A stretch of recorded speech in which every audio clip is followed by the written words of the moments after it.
Assalamualaikum warahmatullahi wabarakatuh. Salam sejahtera, salam sehat untuk kita semua. Apa kabar teman-teman? Semoga sehat-sehat selalu ya.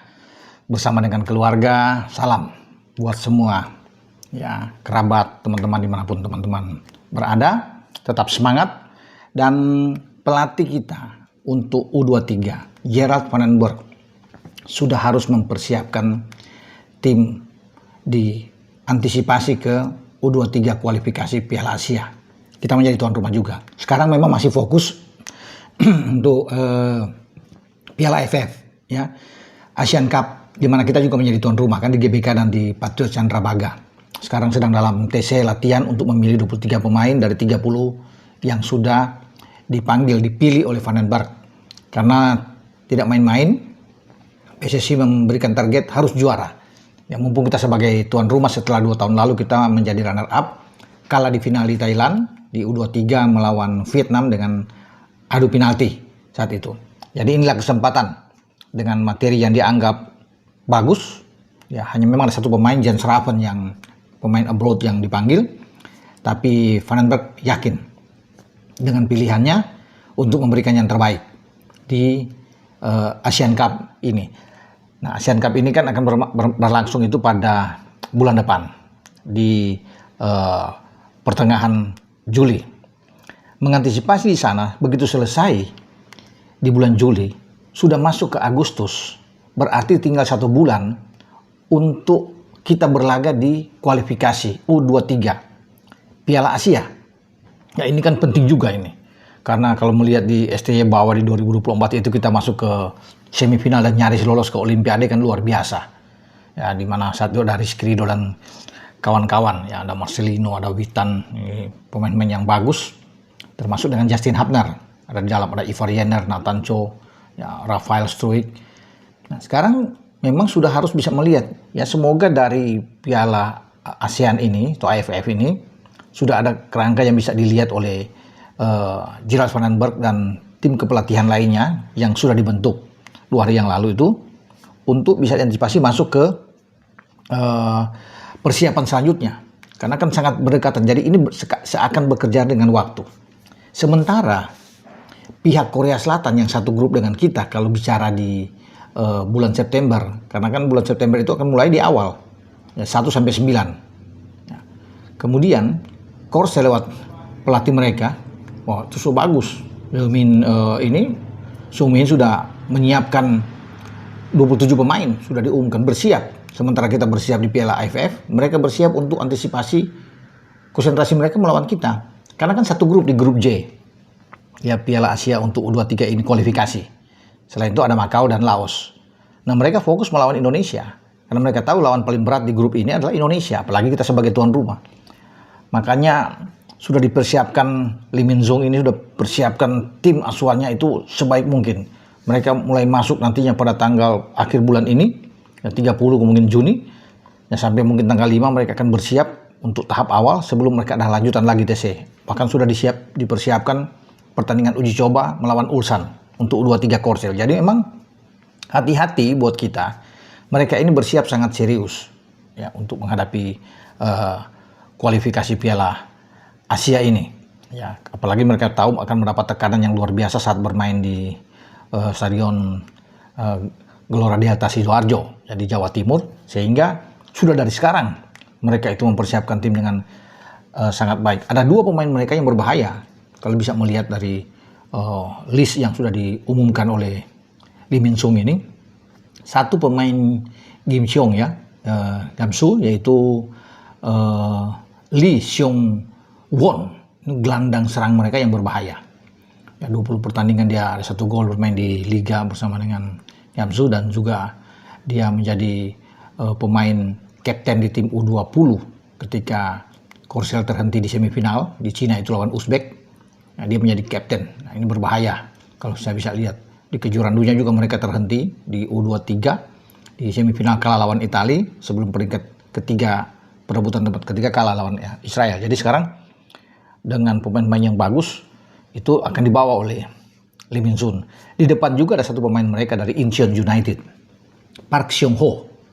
Itu akan ikut bersama. Jadi ini menjadi tugas yang berat bagi Justin Hubner dan kawan-kawan di saat akan bertarung melawan Korsel. Makanya itu harus dipersiapkan. Kalau melihat dari komposisi pemain teman-teman, saya pikir paling bagus memang Justin Hubner ada di belakang, dan ini pasti dipanggil. Dan itu kan sudah diyakini bahwa beda levelnya dengan Piala AFF. Justin Hubner ada di belakang, Dion Marks, dan mungkin Kadek Arel. Walaupun kita masih punya Muhammad Ferrari, ya, itu yang bisa ditampilkan di 3 back untuk menghadapi 2 pemain Korea yang saya sebut tadi, Lee Seung Won ya, dan Park Seung Ho. Ini 2 kekuatan yang dibawa oleh Lee Min Sung ke Indonesia. Nah, mereka tetap akan sama, memilih 23 pemain juga dari 27 pemain yang sudah diumumkan. Nah, bagi Gerard Vandenberg, ini tantangan yang luar biasa, karena kita harus menjadi juara grup. Hanya juara grup yang langsung lolos.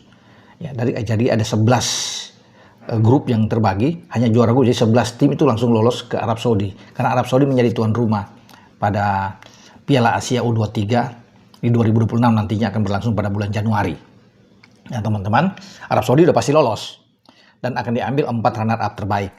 Akan dilihat untuk bisa melengkapi 11 juara, para juara ini, jadi ada 15 ditambah 1 dengan Arab Saudi jadi 16. Jadi kita harus bisa, kalau kita bisa menang melawan Macau, dan saya pikir kita bisa atasi, bukan mendahului, tapi Macau dan Laos kita bisa ambil. Tinggal berhitung melawan Korsel. Nah, kita akan bermain pertama sesuai jadwal teman-teman melawan Laos tanggal 3 September. Sementara Korsel melawan Macau ya di tanggal 3. 3 hari kemudian pada tanggal 6 September kita jumpa Macau. Sementara Korsel jumpa Laos. Ya, baru pada tanggal 9 September itu kita ketemu dengan Korsel. Ini partai hidup mati. Bahkan boleh saya bicara, ini sudah final di fase grup yang menentukan. Pasti gol itu akan sangat menentukan. Kita melawan Laos dan melawan Macau bisa gol sebanyak-banyaknya. Pasti Korsel juga akan melakukan gol sebanyak-banyaknya. Sehingga kita akan hitung-hitungan gol terakhir. Seandainya pertandingan ini berakhir imbang dengan Korsel, katakan imbang, target kita harus bisa menang. Demikian juga dengan Korsel, ingin mengalahkan Indonesia. Tapi kalaupun itu imbang, berarti dengan 7 poin, itu akan dilihat siapa yang juara grup. Makanya gol itu penting ya untuk bisa kita lihat nantinya di perhitungan terakhir. Tapi kalau kita menang udah pasti juara grup dengan 9 poin kan. Demikian juga dengan Korsel. Kalau menang mereka pasti lolos. Tapi kalau imbang dengan Korsel, 7 poin ini saya rasa cukup. Ya. Dalam hal kita bisa lolos sebagai runner up terbaik, bisa kemungkinan bisa lolos langsung sebagai juara grup. Oke, karena kita punya gol yang banyak dan punya nilai 7. Ya, itu saya pikir menjadi salah satu runner up terbaik dari 4 yang akan dipilih. Makanya kalau kita bisa mengalahkan pertandingan pertama Laos, misalnya dengan 5-6-0, Macau kita hajar 5 atau 6-0, wah itu sangat membantu buat kita untuk punya agregat gol yang baik. Jadi kita akan tunggu nantinya, terutama bagaimana Vandenberg memilih lini belakang yang bagus. Itu yang paling penting juga untuk menghadapi gempuran pemain-pemain Korsel, dan kita juga harus bisa memilih pemain-pemain depan. Saya pikir Rafael Struijk akan masuk, Jens Raven juga bisa akan ikut di dalamnya. Syukur-syukur kalau Mauro Sisa sudah kita ambil, naturalisasi dan ikut bersama, nah ini akan jauh lebih kuat daya gedor kita di lini serang. Sehingga Korsel juga akan berhitung di jantung pertahanan mereka melawan pemain-pemain kita yang kuat di lini serang. Tapi di belakang saya pikir dengan saya bilang tadi Justin Hubner, Dion Marks, kemudian dengan Kadek, ini menjadi kekuatan buat kita. Kakang Rudianto mungkin bisa bermain di kanan, dan di kiri ada Tim Haypens yang bisa bermain. Karena kita juga punya Donny Tree kan yang bisa diandalkan. Sehingga opsi-opsi itu banyak ya bagi Vandenberg untuk bisa memilih di saat kita akan menghadapi Korsel. Tapi sementara ini kita lihat aja nanti ya apa yang akan terjadi di Piala AFF atau di Asian Cup di saat Vandenberg ya menyiapkan tim kita ini dengan target juara. Kalau kita bisa mendapatkan hasil yang positif, yang bagus, tentunya ini baik untuk melangkah ke depan. Karena kan setelah dari Juli itu sudah masuk ke Agustus, praktis hanya 1 bulan sebelum masuk di tanggal 1 sampai tanggal 9 untuk Piala Asia kualifikasi U23. Makanya harus digenjot habis ini untuk memilih pemain-pemain terbaik untuk sampai ke kualifikasi Piala Asia nantinya. Dengan saya Bung Ropan berbicara. Ciao.